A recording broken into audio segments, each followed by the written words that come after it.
Some knots are meant to save you. Others are designed to kill. The bullet arrived before the thunder. Betty Michaels saw it in the micro-gesture the way Li Wei checked his watch with his left hand instead of his right. 3 years of fieldwork together, and she knew his tells better than her own heartbeat. The dead man's signal. The one they'd sworn to use only if compromise was total, if extraction was impossible, if the mission had rotted from the inside out. He was standing 20 feet away in the Obsidian's lobby, rain hammering the glass cathedral of steel and money behind him, and he was telling her, "I'm already dead. Run." But Betty Michaels didn't run. Her fingers found the silk of Jiang Yi's tie before her brain caught up to her instincts. The CEO's expression barely shifted confusion, perhaps annoyance as she yanked him forward with the practiced violence of someone who'd spent years learning exactly how much force a human neck could withstand. His mouth opened to protest. She swallowed the words with her own lips, spinning him 180 degrees in a movement that looked like desperate passion and felt like tactical mathematics. The kiss tasted like coffee and survival. The window exploded. Bulletproof glass spiderwebbed where Jiang Yi's skull had been 1 second earlier. The impact point a perfect circle of destruction. Betty felt the vacuum of displaced air kiss the back of her neck, heard the distant crack of the rifle catching up to its ammunition, smelled the ozone and adrenaline, and the $1,400 cologne that Jiang Yi wore like armor. She broke the kiss. His eyes were black and sharp and completely terrifyingly calm. "Down," she said. He went down. Betty's hand was already inside her uniform, fingers closing around the compact Glock she'd taped to her ribs that morning. The maid's uniform was crisp, professional, invisible, exactly what she'd designed it to be. But underneath the pressed cotton and practiced subservience lived something else entirely. Something that had earned 17 confirmed kills before her 30th birthday. Something that knew the precise angle to hold a man's tie to snap his cervical spine if the situation demanded it. The auditor, they'd called her. Back when she had a different name, a different life. Li Wei was gone. The lobby was chaos, security scrambling, executives screaming, the rain still hammering its indifferent rhythm against glass that would never be trusted again. Jiang Yi looked up at her from the marble floor, rain and shattered glass glittering in his hair like diamonds. "You moved me." "Yes." Before the shot. "Yes." His smile was a blade. "Then you knew." Betty's finger stayed on the trigger guard. Outside, Shanghai's lights bled through the storm. A city of 25 million people where 3 of them were playing a game whose rules had just been rewritten in blood and expensive silk. "Mr. Jiang," she said quietly, "we need to discuss your security arrangements." The auditor was back. And someone was going to pay for that broken window. The Mercedes smelled like leather and lies. Betty sat in the back seat, wrists zip-tied with the kind of casual brutality that suggested Jiang Yi's security team had done this before. The head of security, a granite-faced operative named Takeshi, kept his weapon trained on her midsection, while the vehicle carved through Manhattan's rain-soaked streets. She counted the turns, catalogued the route, noted the way Jiang Yi watched her from across the cabin with eyes that missed nothing. "The safe house in Queens has been verified 3 times, Takeshi said, his accent clipped and efficient. "We move, we lock down, we assess." Betty tilted her head, studying the seam where the leather met the doorframe. "You're driving us into a coffin." Silence. "The panel behind your left shoulder." She nodded toward the interior wall. "It's been recently disturbed. Someone with surgical precision removed the original lining and replaced it. You can see the micro scratches on the screws if you know what to look for." Takeshi's jaw tightened, but Jiang Yi raised one hand. The universal signal for let her speak. Betty's fingers worked at the zip tie, applying pressure to the locking mechanism with a technique she'd learned from a Russian defector in Prague. The plastic gave with a soft click. She reached forward, her movement slow and deliberate, and pressed her thumb against the panel's edge. It popped open. Inside, nestled in foam cutouts like obscene jewelry, sat 3 military-grade GPS trackers, Israeli design, the kind that transmitted location data in real-time bursts to avoid detection, the kind that turned vehicles into homing beacons for drone strikes or tactical teams. "Jesus Christ," Takeshi breathed. Betty plucked one free, examining the serial number etched into its casing.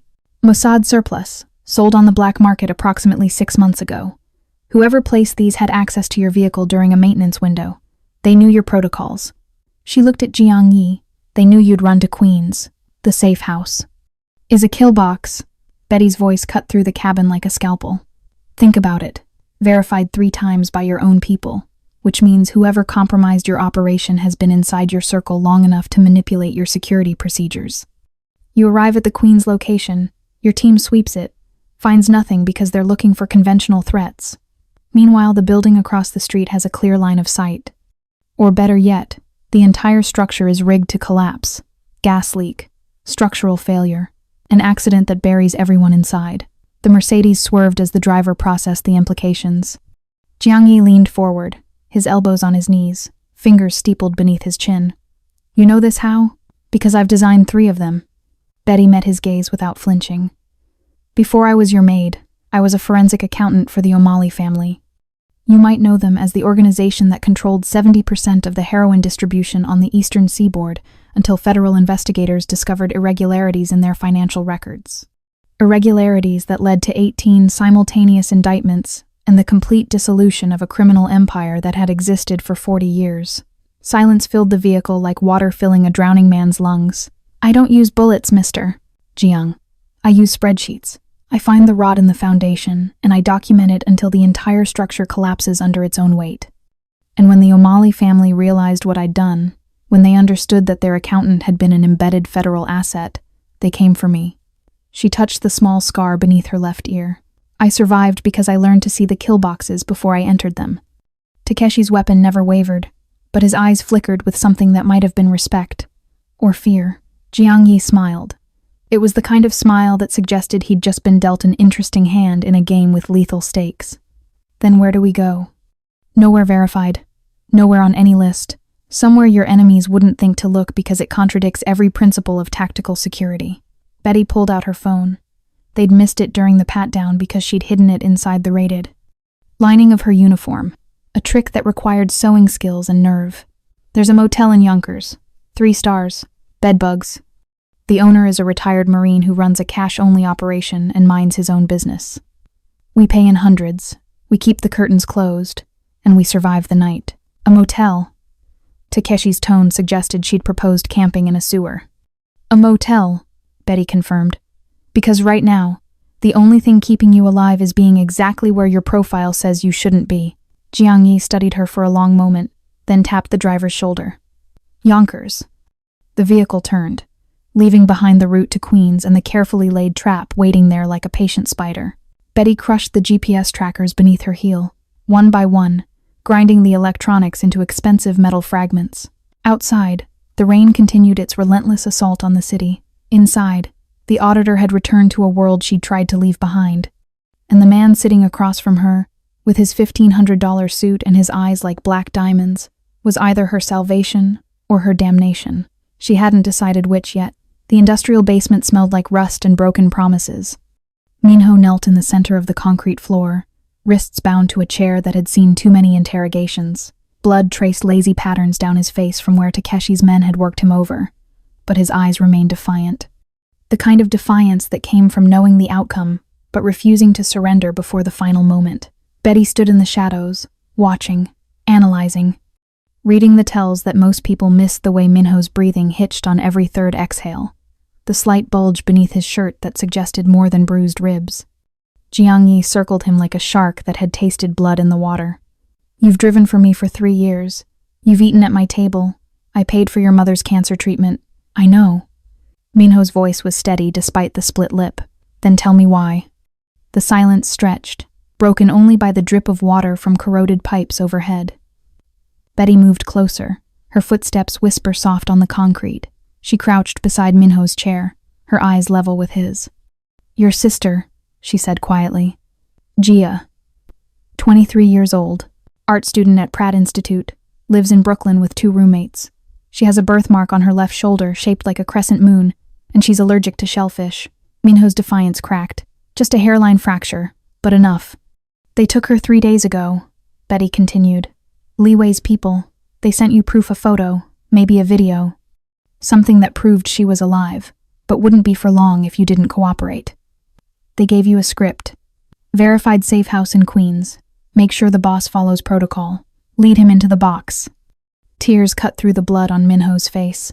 They said if I did exactly what they told me, she'd go free. They promised. They lied. Betty's tone held no judgment. Only facts.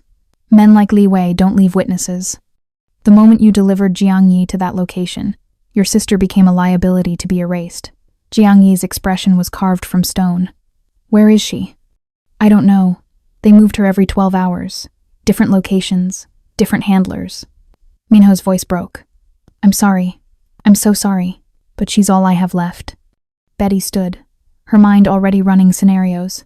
Hostage situations followed predictable patterns if you understood the psychology of control. Li Wei would keep Jia alive as leverage until Minho's usefulness expired, which, given the failed ambush at the Obsidian, meant her execution window was rapidly closing. We can find her, Betty said, looking at Jiang Yi. But we need to move now. Every minute we spend here is a minute closer to... Minho lunged forward, the chair splintering beneath him with the force of his movement. Takeshi's weapon rose, but Betty was faster, her hand shooting out to stop him, because she'd seen what Minho's desperate motion had revealed. The suicide vest strapped to his chest, military-grade C4, packed with ball bearings and nails. A dead man's switch clutched in Minho's right hand, held down by sheer will and the trembling strength of a man who'd already given up on survival. Don't. Minho's voice was steel wrapped in desperation. Don't move. Don't shoot. Just listen. The basement transformed into a frozen tableau. Takeshi's men formed a perimeter, weapons trained but useless against the physics of explosives. Jiang Yi's hand found Betty's arm, pulling her back, but she resisted.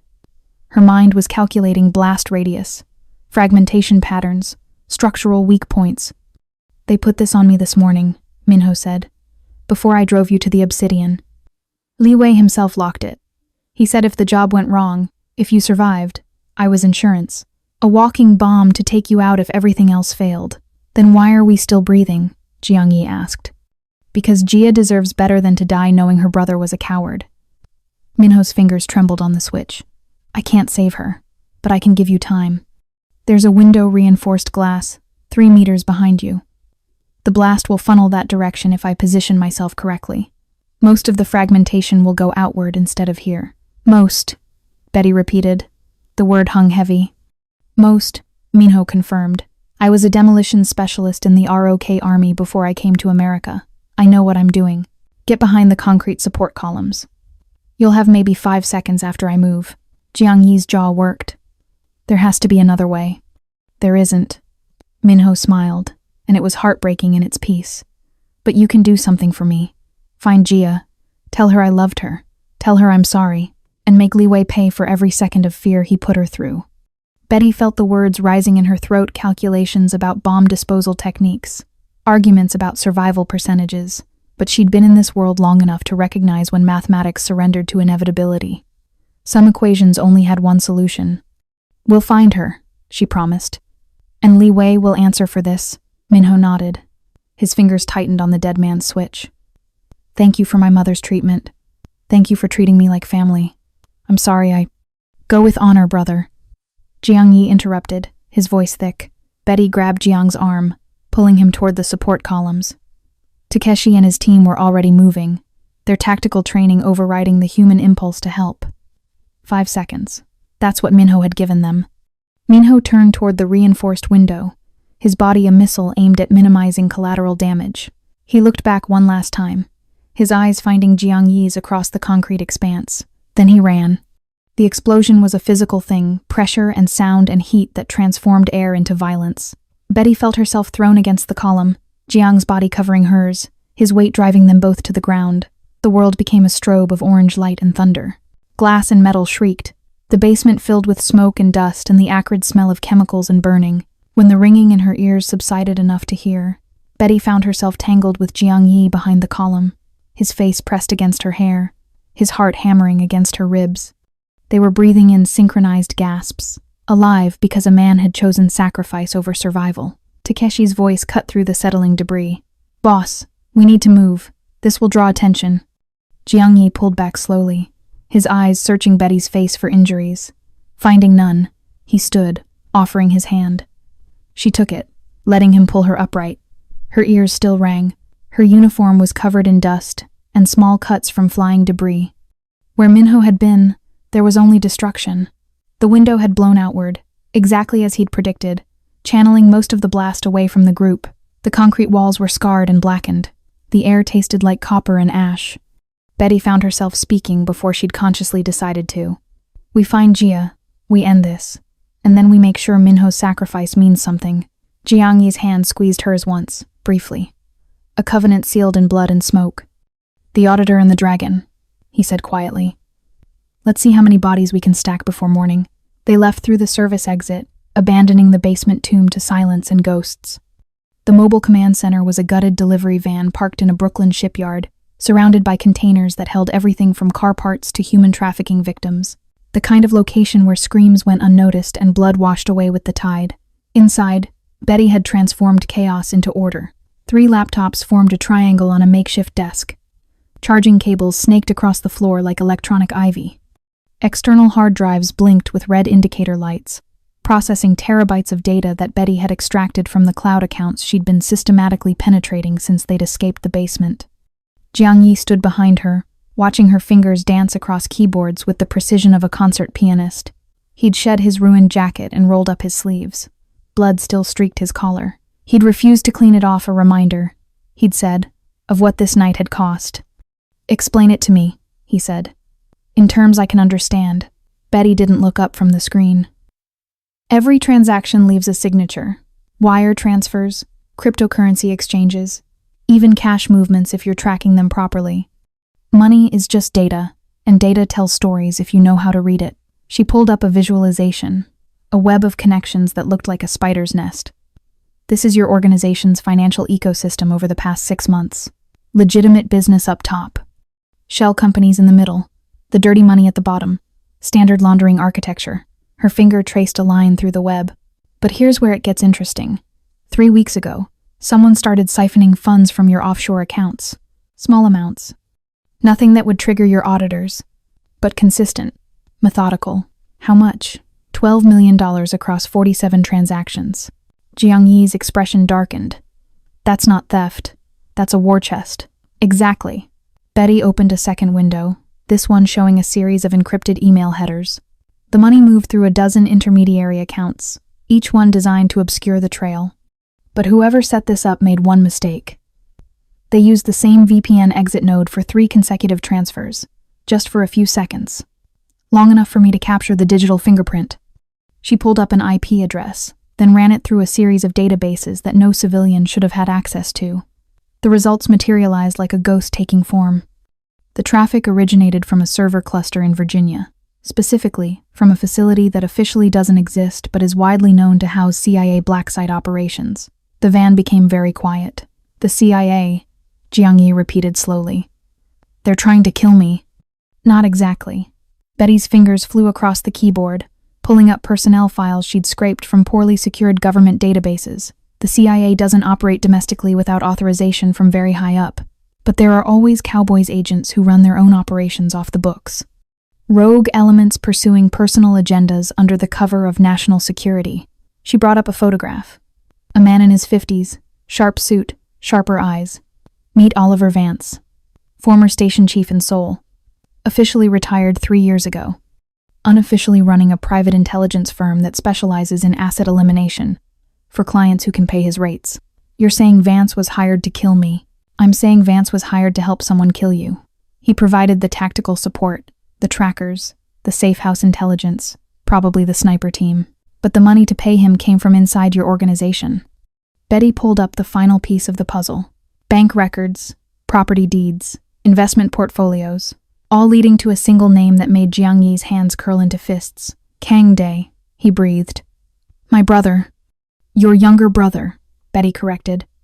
Who stands to inherit control of the Red Dragon Syndicate if you die without an heir? Who's been systematically positioning himself for the past year, building alliances with your lieutenants, consolidating power. The hit on you wasn't opportunistic. It was a hostile takeover attempt disguised as an assassination. She turned in her chair, meeting his eyes. Li Wei wasn't the architect. He was just the contractor. Your brother hired Vance. Vance hired Li Wei. And they're using Jia as leverage to tie up the loose end that is Minho, except Minho took himself off the board. Jiang Yi moved to the van's small window, staring out at the dark water. Kang Day. We shared a bedroom until I was 14. I taught him to drive. I paid for his education at Harvard. Family is where the knife cuts deepest, Betty said quietly. He knows your routines, your security protocols, your blind spots. That's why this hit came so close to succeeding. Then we go after him. Tonight. No. Betty stood, closing the distance between them. We go after him smart. Kang Dae has spent months preparing for this. He'll have contingencies, escape routes, leverage we don't know about yet. If we move directly, he'll disappear into a CIA safe house where we can't touch him. Then what do you suggest? Betty's smile was sharp enough to draw blood. We do what I do best. We dismantle him financially. We make him vulnerable. And then we take everything he's built and burn it to the ground while he watches. She returned to the laptops, pulling up a new screen. I'll need 72 hours. Access to your financial infrastructure, and your absolute trust that I won't steal everything and disappear. You saved my life twice tonight. I also embedded myself in your household under false pretenses and have access to secrets that could destroy you. Jiang Yi stepped closer, his presence filling the small space. You're a ghost who dismantles empires with spreadsheets. I'm a dragon who burns everything that threatens what's mine. Together, we're either unstoppable or we'll annihilate each other. He extended his hand. You handle the money. I'll handle the blood. Betty took his hand, feeling the calluses on his palm, the strength in his grip. The auditor and the dragon. God help anyone who stands between us and Kang Dae. God, Jiang Yi said, won't be answering those prayers. Outside, the shipyard continued its mechanical breathing cranes and containers and the endless movement of global commerce. Inside the van, two predators planned the downfall of a man who'd made the fatal mistake of betraying family. The hunt had begun. The subway tunnel at 2A.M. was a cathedral of decay and fluorescent light.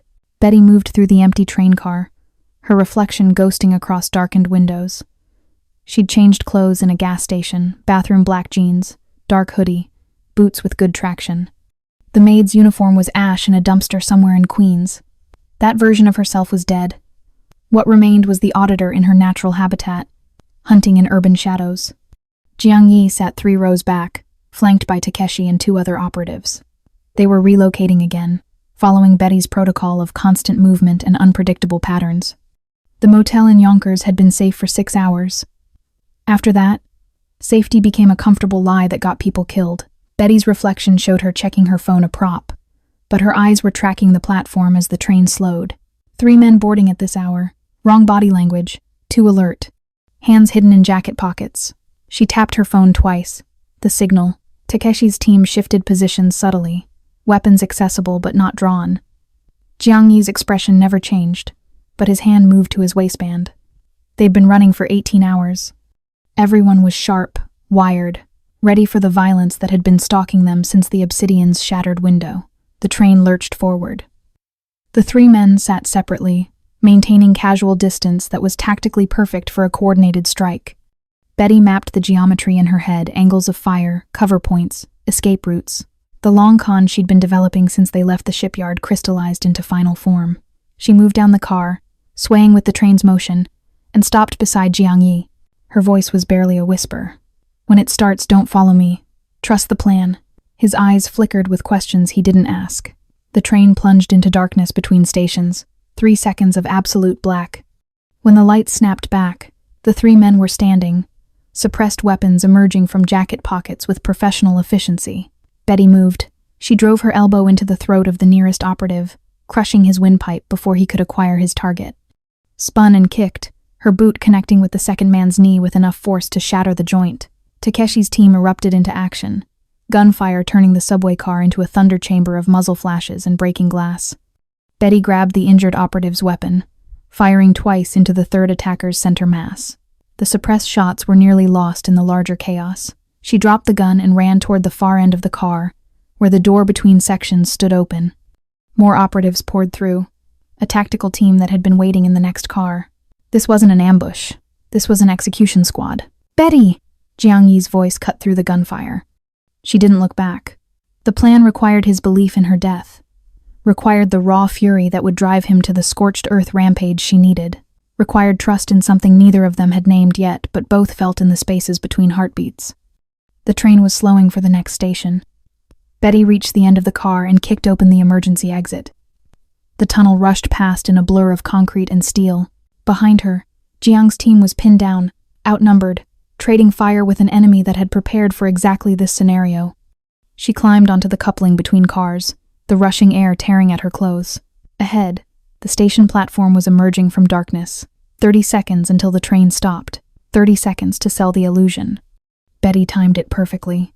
As the train began its final deceleration, she dropped between the rails, her body hitting the track bed hard enough to knock the air from her lungs. The train's undercarriage roared overhead, a mechanical dragon made of wheels and electricity and screaming metal. She pressed herself flat, feeling the heat and wind and the absolute certainty that 6 inches of miscalculation meant death by crushing. The train passed over her, through her, around her, and then it was gone. Betty lay in the darkness between the rails, every muscle locked, breathing in shallow gasps that tasted like ozone and rat poison. Above, she heard boots on the platform, shouts in English and Mandarin. Takeshi's voice, ragged with something that might have been grief. "She's gone. She went under. Find the body."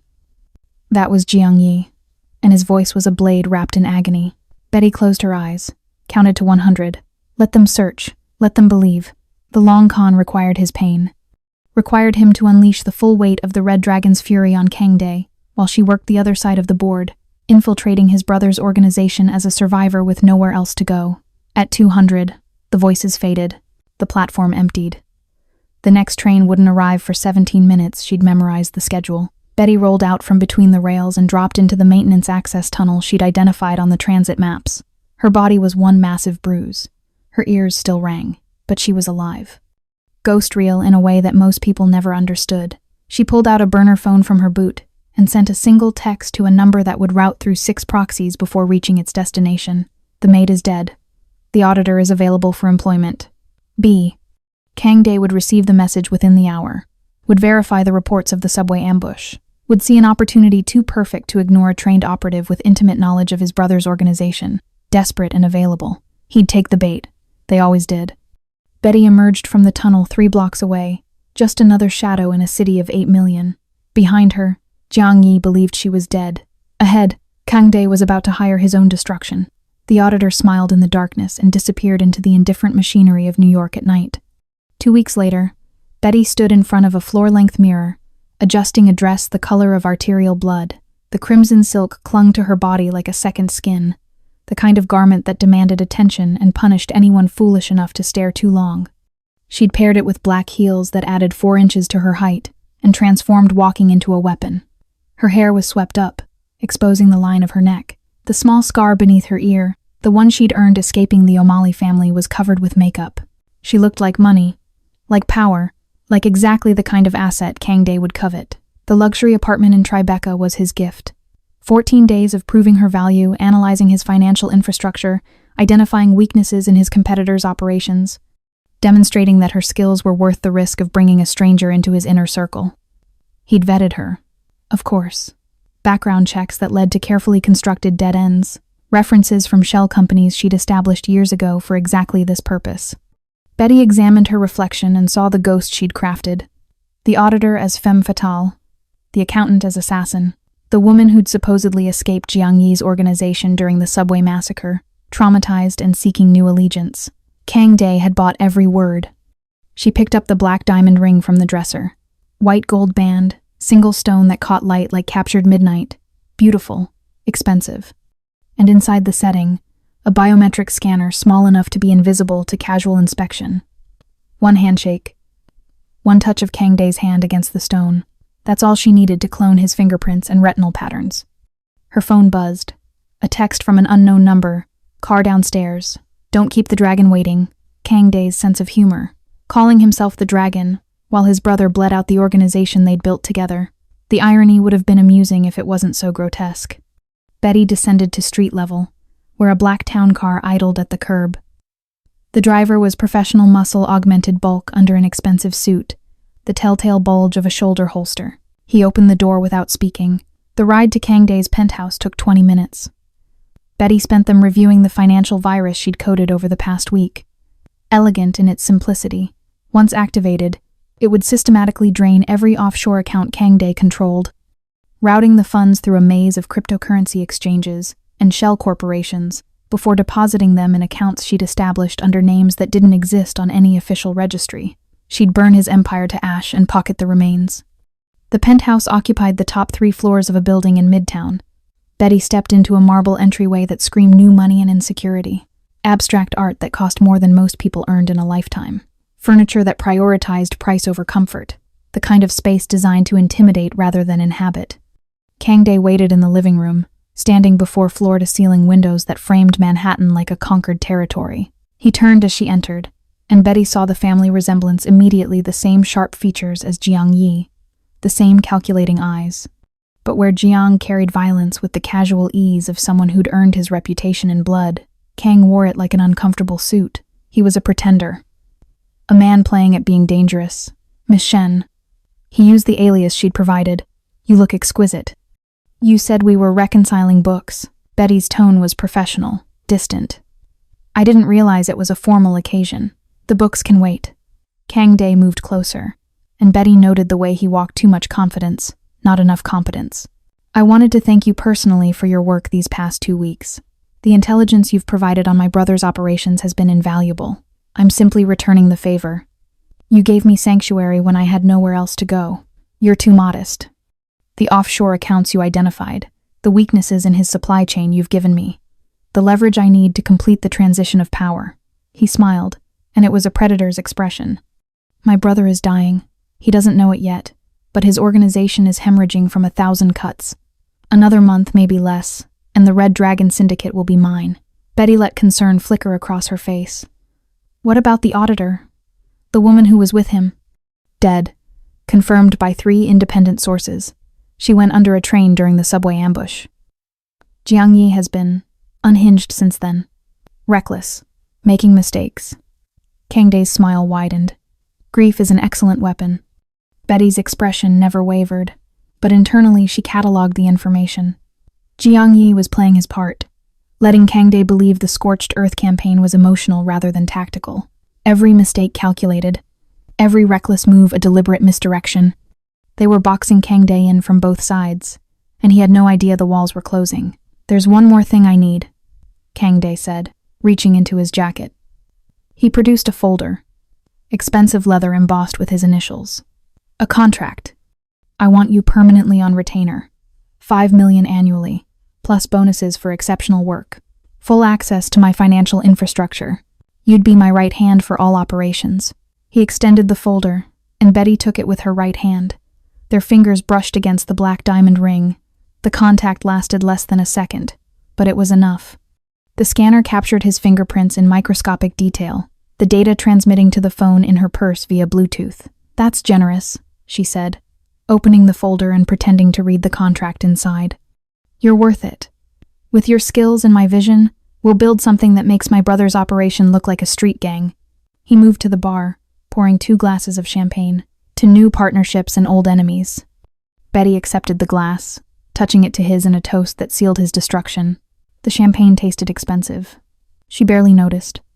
Over the next hour, Kang-dae walked her through his plans. The CIA contacts he'd cultivated, the offshore accounts where he was consolidating power, the timeline for his complete takeover of the syndicate. He spoke with the confidence of someone who believed himself untouchable. Betty listened, recorded every word in her memory. Noted the security systems, the guard rotations, the weaknesses in his supposedly impregnable fortress. And when he finally dismissed her with instructions to return tomorrow for a celebratory dinner, she left with everything she needed to destroy him. The town car returned her to Tribeca. Betty walked into her apartment, locked the door, and immediately pulled out the phone hidden in a false bottom of her purse. She composed a message to an encrypted number that would reach Jiang Yi through channels that Kang-dae's surveillance couldn't intercept. Biometrics acquired. Financial virus ready for deployment. Target is vulnerable. Recommend moving in 72 hours. The books are about to close. She hit send and watched the message disappear into the digital void. Then Betty Michaels returned to the mirror, studying the woman in the crimson dress, the Trojan auditor, the ghost inside the machine, the knife hidden in silk and shadow. In 3 days, Kang-dae would understand what it meant to trust the wrong accountant. The boardroom on the 61st floor of the Chrysler Building was all glass and steel, and the kind of view that made men feel like gods. Kang-dae sat at the head of the mahogany table, Oliver Vance to his right, 3 CIA operatives positioned at strategic points around the room. The contracts were spread across the polished surface documents that would legitimize the transfer of the Red Dragon Syndicate's assets to Kang's control, with 30% going to Vance's consulting firm as payment for services rendered. Betty stood near the windows, tablet in hand, playing her role as the loyal accountant verifying the final numbers. She wore charcoal gray today, severe and professional. No one paid her much attention. That was the beauty of being a ghost. Invisibility was its own weapon. "Everything is in order," she announced. "Once these are signed and witnessed, the transfers will execute automatically." Kang Day smiled, reaching for the gold pen that lay beside the documents. "My brother built something remarkable. I'm simply ensuring it survives under proper management." "You're stealing it," a voice said from the doorway. Every weapon in the room turned toward the entrance. Jiang Yi stood there alone, his suit dark as a funeral shroud, his hands empty of visible weapons, but violence radiated from him, like heat from a furnace. Blood spattered his collar and cuffs, not his own, judging by the casual way he wore it. The outer guards, Betty realized, already dead. "Hello, little brother," Jiang Yi said, stepping into the boardroom with the confidence of a man who'd already won. Kang Day's face drained of color. "You can't be here. Security is dead. Takeshi sends his regards from the lobby. Very efficient, your security team." They almost made it interesting. Jiang Yi's eyes swept the room, cataloging threats, calculating angles. They passed over Betty without recognition. She was just another piece of furniture in a room full of expensive things. Oliver Vance stood slowly, his hand moving toward his jacket. "Mr. Jiang, this is a private business meeting. Whatever grievances you have with your brother can be addressed through proper channels." Proper channels. Jiang Yi's laugh was granite scraping against bone. "You mean the channels where you plant trackers in my vehicles? Where you turn my driver into a suicide bomber? Where you put a bullet through glass that should have gone through my skull? I don't know what you're—" Li Wei broke before he died, extensively. He gave me names, accounts, communication protocols. Everything. Jiang Yi took another step forward, and 3 laser sights appeared on his chest. "The CIA operatives, weapons drawn, fingers on triggers. Go ahead, fire. But understand that my death means yours. I didn't come alone." Kang Day found his voice. "You're bluffing. You're alone, covered in blood, making suicide threats. You're broken, brother. That woman destroyed you when she died." Something flickered in Jiang Yi's eyes. Pain wrapped in fury, wrapped in ice. Betty was worth more than this entire room combined. And yes, her death broke something in me. But not in the way you think. He moved to the windows, standing near Betty, close enough that she could smell the gunpowder and copper on his clothes. His presence was a black hole, pulling all attention to him. No one watched the accountant with her tablet. "It broke the part of me that still believed in mercy," Jiang Yi continued. "The part that might have let you live because we share blood. That part died under a train with her." Betty's fingers moved across the tablet's screen, invisible in the shadow of the drama unfolding. 3 taps. The financial virus activated, reaching through encrypted channels into Kang Day's offshore infrastructure. In banks across the Cayman Islands, Switzerland, Singapore, and a dozen other jurisdictions, algorithms began their silent work. "I'm offering you a choice, Kang Day," Jiang Yi said. "Walk away, take nothing, disappear, or stay and watch everything you've stolen turn to ash." Kang Day's confidence reasserted itself. "You can't touch me. The moment your people move on this building, I have insurance. Documents that will expose every operation the syndicate runs. Names, dates, financial records. I'll burn it all down and walk away clean while you spend life in a federal prison." "Interesting." Jiang Yi pulled out his phone, checking the time. "And these documents are stored where?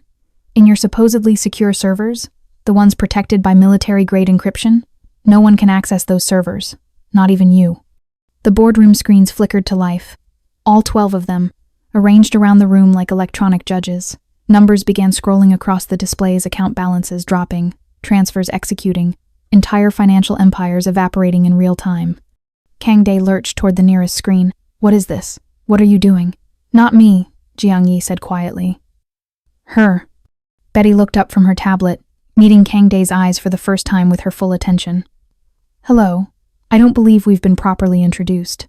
Betty Michaels, also known as the Auditor, also known as the woman who didn't die in that subway tunnel." The color drained from Kang Day's face as comprehension crashed into him like a physical blow. "Surprise," Betty said.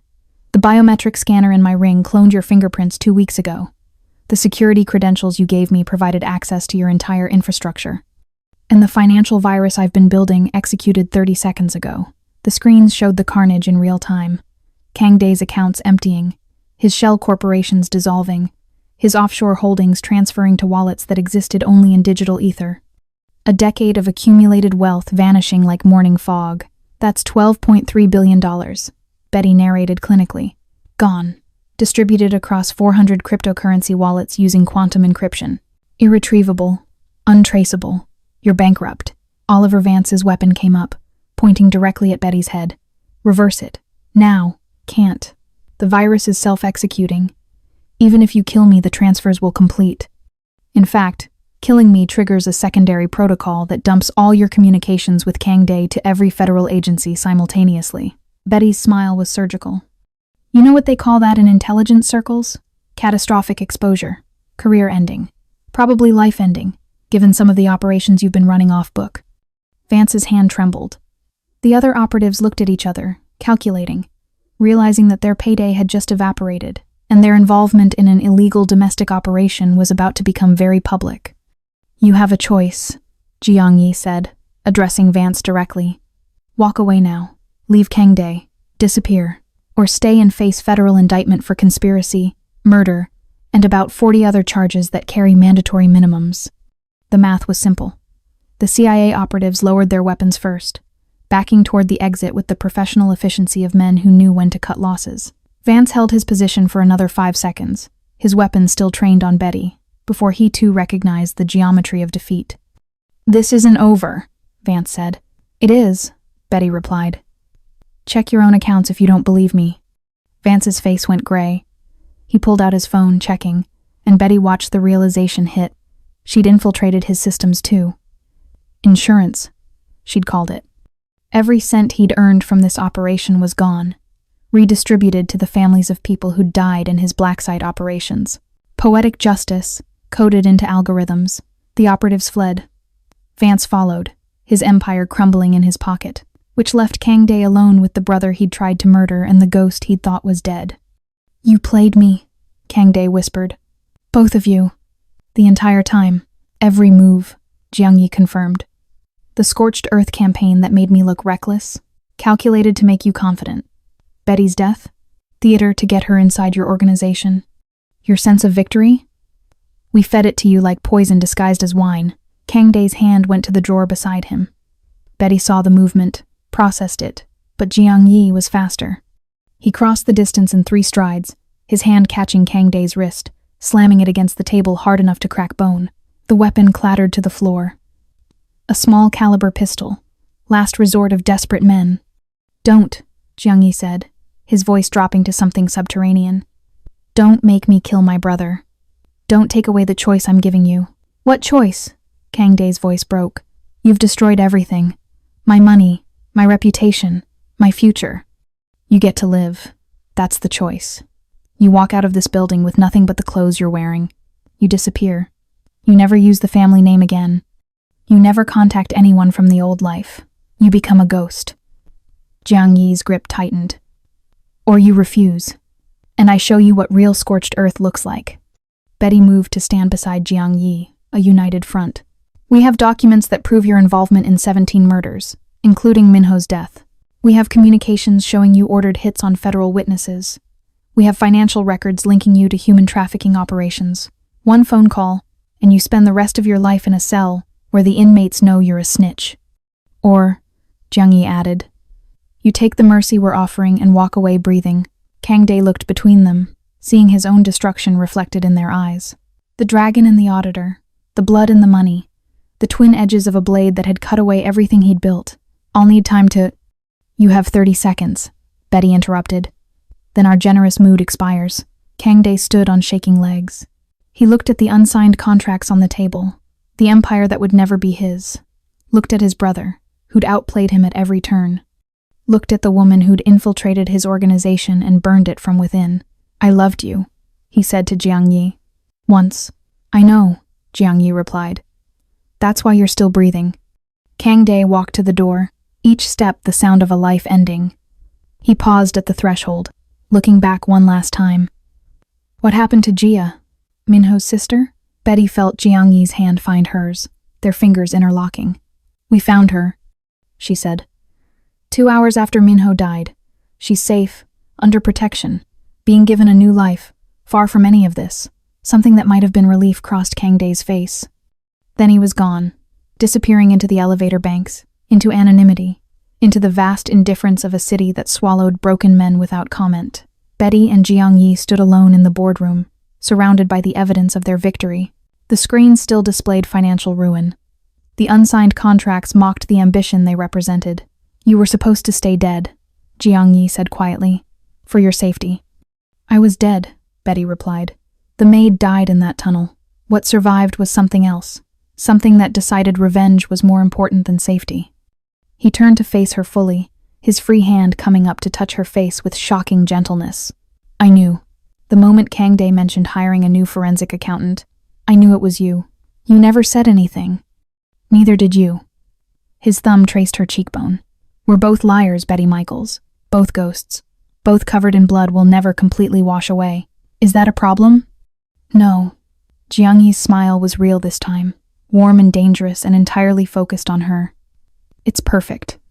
Betty kissed him there in the boardroom, with the city spread out beneath them and the taste of victory sharp on both their tongues. It was nothing like the tactical kiss at the Obsidian that had been survival. This was choice. This was two predators recognizing their equal and deciding that together they were unstoppable. When they broke apart, Betty's phone chimed. She checked it, reading the message, and her expression shifted to something predatory. The sniper, she said. From the Obsidian. Takeshi's team tracked him. He's running. Jiang Yi's eyes darkened. Then let's go end this. They left the Chrysler building through the service entrance, two ghosts, disappearing into Manhattan's afternoon crowds. Behind them, the boardroom stood empty, a monument to failed ambition and the price of betraying family. The war wasn't quite over. But victory, Betty thought, tasted like blood and expensive silk, and the hand holding hers as they walked into the gathering storm. The warehouse in Red Hook was a tomb of corrugated metal and broken dreams.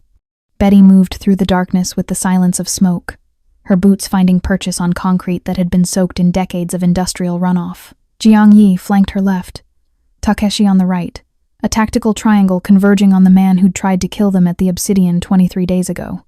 23 days. Betty counted them like a prisoner marking cell walls. 23 days since a bullet had shattered glass instead of a skull. 23 days of blood and betrayal and the slow, methodical dismantling of Kang Dae's empire. Now came the final accounting. The sniper was professional, Russian or Ukrainian, based on the ballistics reports. Former Spetsnaz, if the intelligence was accurate. He'd killed for money, not politics, just another contractor in a city full of people selling violence to the highest bidder. Except he'd miscalculated when he took the contract on Jiang Yi. Betty spotted the defensive position first. Second floor, northwest corner, clear line of sight to both entrances. Classic Overwatch position. She signaled Takeshi, who nodded and peeled off to flank. Jiang Yi remained beside her, his breathing steady, his weapon held with the casual competence of a man who'd been killing since he was 17. He knows we're here, Betty whispered. Good, Jiang Yi replied. Let him sweat. They advanced through the warehouse's intestines past rusted machinery and collapsed shelving, through shadows thick enough to drown in. Betty's heart rate stayed steady, her mind processing angles and trajectories with the clinical precision that had kept her alive through a dozen operations that should have killed her. The voice came from above, accented and weary. You should have died at the Obsidian. Should have, Jiang Yi agreed. Didn't. Unfortunate miscalculation on your part. The woman. The maid. She moved you. She did. A pause. The sound of metal shifting. I don't miss. You missed, Betty called out. Which means, you're either not as good as you think, or I'm better than you planned for. Both, perhaps. Movement in the shadows. A figure emerging into the dim light filtering through the warehouse's skylight. The sniper was lean, weathered, holding a rifle that looked like it had seen multiple wars. I have 12 exit points mapped, 7 backup weapons cached throughout this building, and I'm in elevated position, with clear firing lines. You also have 3 laser sights on your center mass, Takeshi's voice echoed from somewhere in the darkness. The sniper's smile was visible even at 50 feet. Then we have, as they say, Mexican standoff. No, Betty said, stepping forward into the light. We have a negotiation. Jiang Yi's hand shot out, grabbing her arm, but she shook him off gently. Trust, her eyes said. Trust that I know what I'm doing. She walked toward the sniper's position, hands visible, weapon holstered. Every instinct screamed that this was suicide. Every calculation said it was the only way to end this without a bloodbath that might claim Takeshi or Jiang Yi in the crossfire. You were paid $2 million for the obsidian hit, Betty said, still advancing. Kang Dae's money, which no longer exists. We bankrupted him 72 hours ago, meaning you're never seeing the second half of your payment. The sniper's expression shifted. This is true?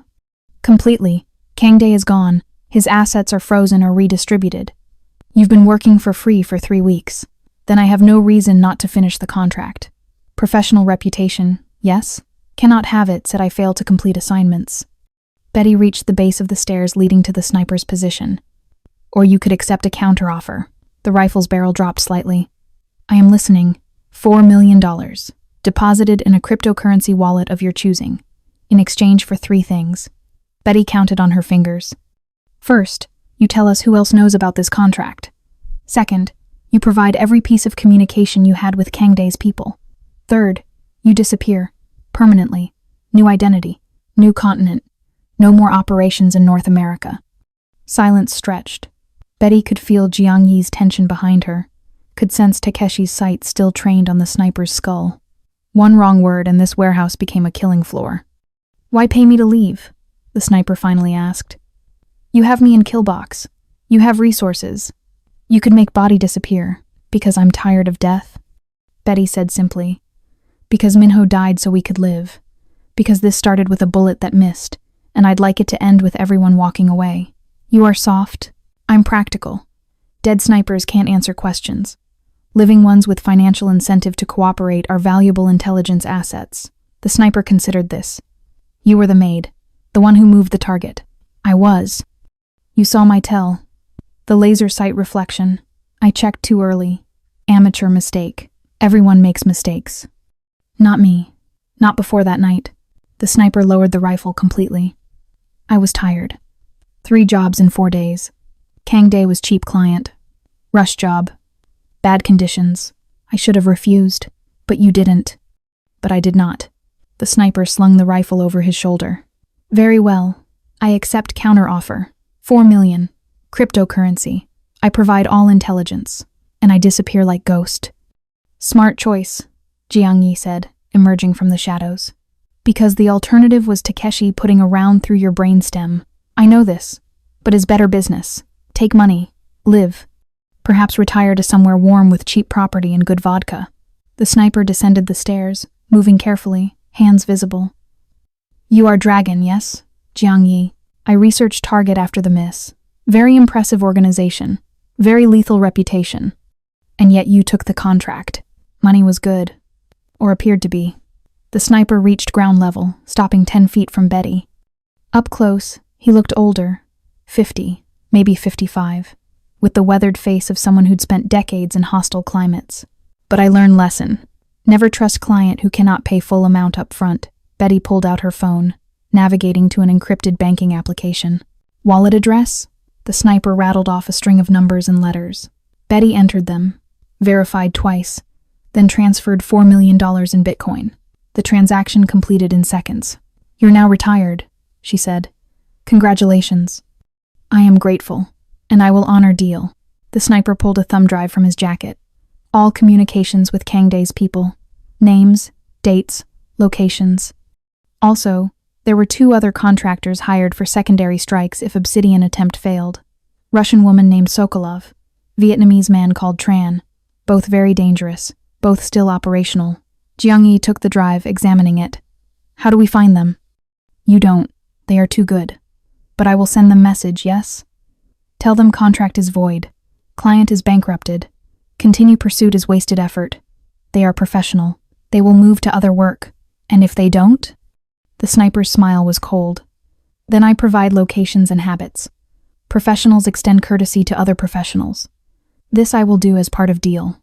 Betty extended her hand. Then we're done here. The sniper shook it, his grip firm but not aggressive. You are unusual, woman. Most people in this business, they prefer killing to talking. Most people in this business die young. This is also true, The sniper nodded to Jiang Yi. You are fortunate to have such woman. She has saved your life multiple times, I think. And she negotiates better than you kill. She does. Jiang Yi agreed, something warm in his voice. The sniper walked toward the warehouse's rear exit, pausing at the doorway. One more thing. The woman who hired me through Kangday's intermediary. She had accent. European. Maybe German. Maybe Austrian. She used code name Silhouette. This may be useful information, yes? Betty and Jiang Yi exchanged glances. Another player, another thread to pull. Very useful, Betty said. Thank you. We are square now. You do not look for me.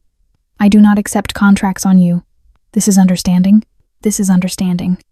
The sniper disappeared into the Brooklyn night, taking with him the immediate threat of a bullet that had been hanging over them since the obsidian. Takeshi emerged from his position, weapon lowered.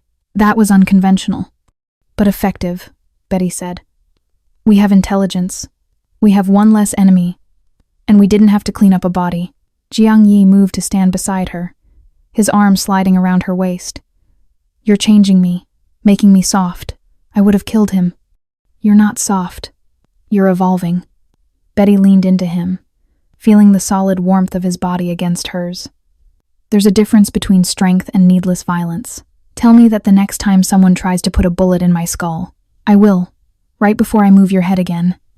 They left the warehouse together, Takeshi providing overwatch as they made their way to the waiting vehicles. The night air tasted like salt and petroleum from the nearby docks. Somewhere in the distance, a ship's horn called out, mournful and deep. Betty's phone buzzed. A message from an encrypted number. Contractors Sokolov and Tran have acknowledged contract void. No further pursuit. Professional courtesy confirmed. Good luck with Austrian problem. V. She showed it to Jiang Yi. He kept his word. Money usually ensures that. Jiang Yi opened the car door for her, a surprisingly old-fashioned gesture from a man covered in scars. What now? Betty slid into the back seat, pulling him in beside her. Now, we find Silhouette. We end whatever's left of this conspiracy. And then we decide what happens next. What do you want to happen next? She looked at him, this man who'd dragged her back into a world of violence, who'd believed she was dead and raged against her loss, who'd trusted her enough to let her infiltrate his brother's organization. This dragon who'd somehow become more than a target, more than an assignment. Something quiet, Betty said. At least for a little while. Jiang Yi pulled her close, kissing her with the intensity of a man who'd thought he'd lost her once and refused to take their time together for granted. When they broke apart, his forehead rested against hers, their breathing synchronized. Quiet, he murmured. We can do quiet. After we deal with Silhouette. After we deal with Silhouette. Betty agreed. The car pulled away from the warehouse, carrying them back toward Manhattan's glittering skyline. Behind them, Red Hook returned to its industrial slumber, indifferent to the violence that had almost bloomed there. The final shot had been fired, or rather hadn't been fired, which, Betty reflected, was sometimes the same thing. 3 years later. Seoul. The apartment overlooked the Han River, a wall of windows that transformed the city into liquid light. Betty stood in the kitchen, chopping vegetables with the precision she'd once reserved for dismantling criminal empires. The knife moved through carrots and onions with surgical accuracy, each cut measured, each movement economical. Ordinary life, she'd discovered, required its own kind of precision. Mama, can I help? The voice was small, eager, accompanied by the sound of feet pattering across hardwood floors. Betty turned to find Gianni standing in the kitchen doorway, her dark hair pulled into pigtails, her eyes bright with the unguarded enthusiasm of a 3-year-old who believed the world was safe and kind. She wore pajamas printed with dragons and stars, a gift from Takeshi for her last birthday. Of course, sweetheart. Betty lifted her onto the kitchen counter, settling her on the smooth granite. But we use the plastic knife for you, okay? The sharp ones are for grown-ups. Gianni nodded seriously, accepting the child-safe blade that Betty produced from a drawer. Together they worked, cutting vegetables for the bibimbap. Betty was preparing for dinner. Normal, domestic. A life so far removed from warehouses and gunfire that sometimes Betty woke up expecting to find it had all been a dream. But it wasn't. It was real, built on blood and secrets and the choice she and Jiang Yi had made to walk away from the edge of the abyss before it swallowed them entirely. The door opened. Jiang Yi entered, loosening his tie, carrying a leather portfolio that contained contracts for shipping routes and legitimate business deals. The Red Dragon Syndicate had been systematically dismantled over 3 years, its assets folded into legal enterprises or sold to competitors. What remained was a shipping company, large, profitable, and entirely above board, or mostly above board. Some habits died harder than others. "How was the meeting?"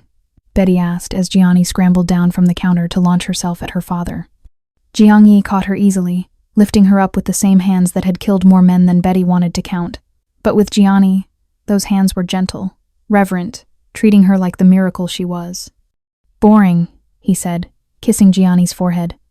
"Accountants arguing about depreciation schedules. You would have loved it. I doubt that. My tolerance for accounting has decreased significantly since retirement. Mama used to count money for bad people," Gianni announced with the blunt honesty of childhood. "But now she counts vegetables." Jiang Yi's eyes met Betty's over their daughter's head, amusement dancing in their depths. "That's a significant career change." "I contain multitudes," Betty replied, returning to the stove where rice simmered. They'd named her Gianni because Minho's sister, the real Gia, had insisted. 3 years ago, when they'd found her in a Chinatown basement, traumatized but alive, she'd extracted a promise. "If you ever have children, name one for my brother." So they had Gianni Minho Jiang, a living memorial to sacrifice, and the debt they could never fully repay. The real Gia lived in Portland now, under a new name, studying art at Reed College. They sent money monthly through untraceable channels. She'd never asked for it, but they provided anyway. Some debts transcended currency. Dinner was peaceful. Gianni chattered about her day at preschool, about the dragon picture she'd drawn that her teacher had said was very fierce. Jiang Yi listened with the focused attention he'd once reserved for military tactics, asking questions, celebrating her achievements with the pride of a father who'd never expected to survive long enough to have a family. After Gianni was in bed, Betty and Jiang Yi stood on the balcony, watching Seoul's lights reflect off the river. The city pulsed with life, 10 million people pursuing their own dreams and disasters, indifferent to the 2 former predators who'd retired to its heart. "The gala tomorrow night," Jiang Yi said, his arm around Betty's waist. "Are you ready?" "As ready as I'll ever be. Wealthy benefactors, philanthropic speeches, cocktails I won't drink." Betty leaned into him. "You're sure about this?" "About donating 10 million to educational programs for at-risk youth?" "Yes." "About wearing a tuxedo for 3 hours?" Less enthusiastic. Betty laughed, the sound easy in a way it never was during their old life. "I was asking about me adjusting your tie, given our history with that particular gesture." Jiang Yi turned her to face him, his hands framing her face with tenderness that still surprised her sometimes. 3 years, and she still wasn't entirely accustomed to being touched without tactical purpose. "That tie saved my life," he said. "And every time you adjust it now, I'm reminded that you chose to pull me toward you instead of pushing me away. I'll never stop being grateful for that choice, even though it came with spreadsheets and vegetable chopping, especially because of that. The auditor could dismantle empires. Betty Michaels builds futures. Our daughters, mine, her own." He kissed her softly. "I'll take vegetables over violence any day." "Liar! You miss it sometimes. So do you. Don't pretend otherwise." Betty couldn't deny it. Some nights she dreamed of warehouses and tactical decisions, of the crystalline clarity that came from life and death stakes. But then she'd wake up to Gianni's laughter, to Jiang's warm presence beside her, to coffee and breakfast and the ordinary magic of survival.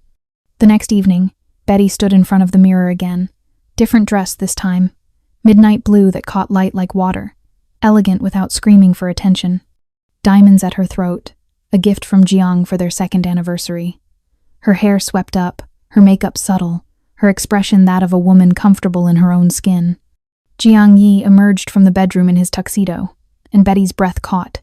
3 years of legitimate business hadn't softened him. He still moved like violence waiting to happen, still carried himself with the coiled power of someone who'd earned respect through blood.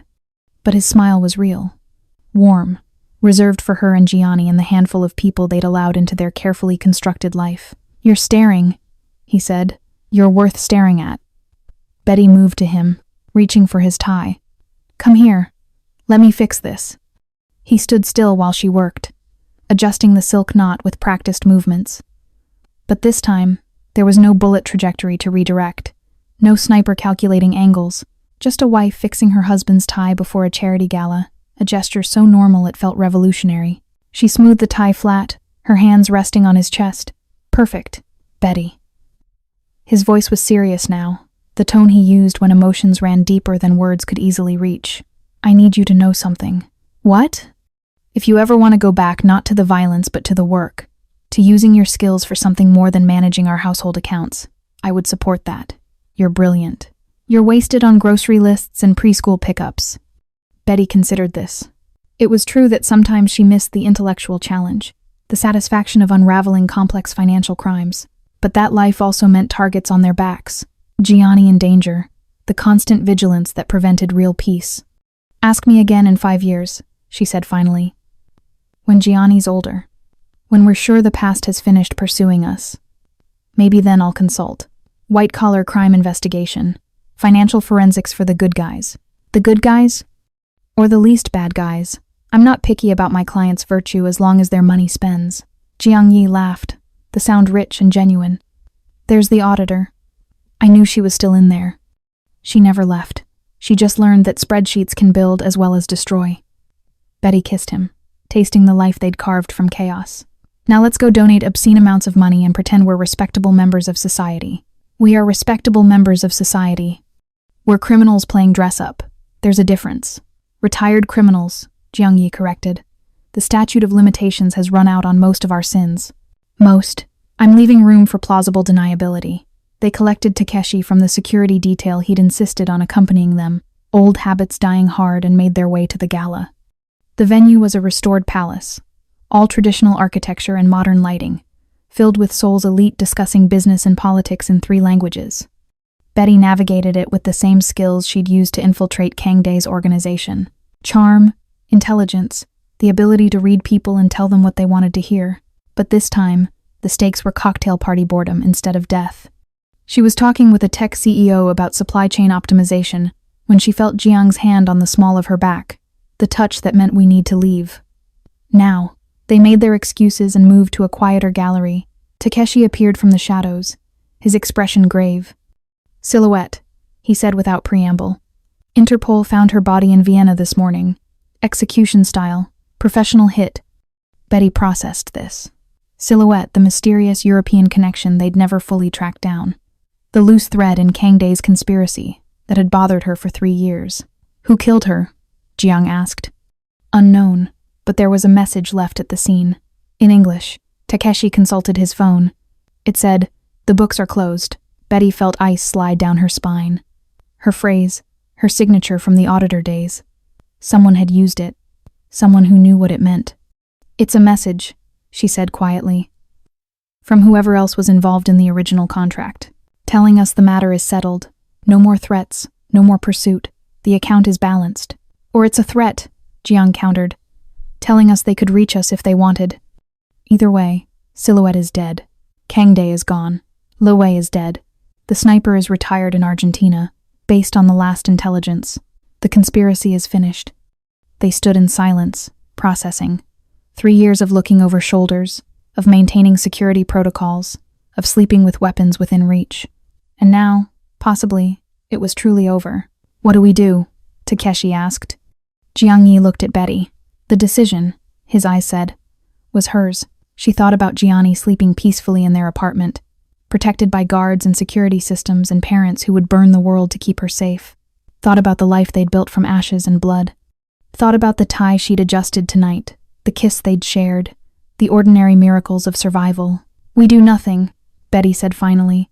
We accept that the past has closed its account. We trust that. Whoever killed Silhouette was eliminating their own liability, not sending us a threat. We go back to the gala, we donate our money, and we go home to our daughter. Just like that? Takeshi looked skeptical. Just like that, Betty confirmed. Because the alternative is diving back into a world that almost destroyed us. And I'm not willing to sacrifice what we've built for ghosts that may not even be hunting us. Jiang Yi studied her face, reading the certainty there. You're sure? I'm sure. The auditor closes books. She doesn't reopen them.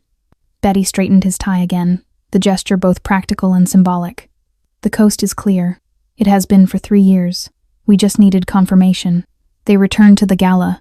Betty gave a speech about educational opportunity and breaking cycles of poverty, words that carried weight, because she understood exactly how thin the line was between legitimate success and criminal enterprise. The applause was polite, the donations generous, the evening a success by every conventional measure. Later, driving home through Seoul's neon-lit streets, Gianni asleep in her car seat, Betty felt something loosen in her chest. A tension she'd carried for so long it had become part of her skeleton. The confirmation of Silhouette's death wasn't cause for celebration. Murder never was. But it was closure. The final page of a chapter she'd been trying to finish for 3 years. "What are you thinking?" Jiang asked, his hand finding hers across the center console. "That we survived," Betty said simply. "Against probabilities that should have killed us a dozen times over. We survived, and we built something good from the wreckage. We did, and that I love you, which is inconvenient and illogical and probably the best decision I've ever made." Jiang Yi raised her hand to his lips, kissing her knuckles with the reverence she'd come to expect from him. The dragon and the auditor. Retired but not forgotten. Never forgotten. Just evolved. They pulled into their building's underground garage, Takeshi's vehicle following at a discreet distance. The security protocols remained, some habits really did die hard, but the paranoia had faded. They were careful without being consumed. Betty carried Gianni upstairs, the weight of their sleeping daughter a reminder of what they'd won. Jiang unlocked the apartment, checking corners with automatic efficiency before relaxing. Inside, the space was warm, lived in, filled with Gianni's artwork and family photographs, and evidence of a life that existed beyond violence. After tucking Gianni into bed, Betty found Jiang on the balcony again, staring at the river. She wrapped her arms around him from behind, her chin resting on his shoulder. "No regrets?" she asked. "Only that I didn't find you sooner, that we wasted time before this." He turned in her embrace, his hands settling on her waist. "The syndicate, the power, the fear I commanded, none of it matters compared to you and Gianni. You gave me a reason to walk away while I still could. You gave yourself that reason. I just showed you it was possible. Semantics." Jiang kissed her forehead, her cheeks, finally her mouth. "Come to bed. Tomorrow we have normal people problems." Gianni's parent-teacher conference, the quarterly board meeting, deciding what to have for dinner. "Revolutionary," Betty said, but she was smiling. They retreated inside, leaving the balcony to the night and the city below. In the bedroom, Betty removed her jewelry, wiped off her makeup, traded the elegant dress for comfortable sleepwear. The transformation from gala attendee to mother, from auditor to Betty Michaels, complete. Jiang Yi watched from the bed, his expression soft in the dim light. "You're beautiful. Both versions of you. Only 2 versions? I'm disappointed. I thought I contained at least 5. 5, then. Beautiful in all of them." Betty slid into bed beside him, fitting herself against his body with the familiarity of 3 years and 1,000 nights. His arm came around her, protective even in sleep. Her hand rested over his heart, feeling its steady rhythm. "Jiang Yi? Thank you for pulling me into the car that night, for forcing me to run instead of staying behind. Thank you for jerking my tie, for saving me when you could have let the bullet find its mark." They fell silent, breathing synchronized, hearts beating in time. Outside, Seoul continued its endless motion, traffic and lights, and millions of stories unfolding simultaneously. Inside, 2 people who'd been forged in fire had found something rarer than survival.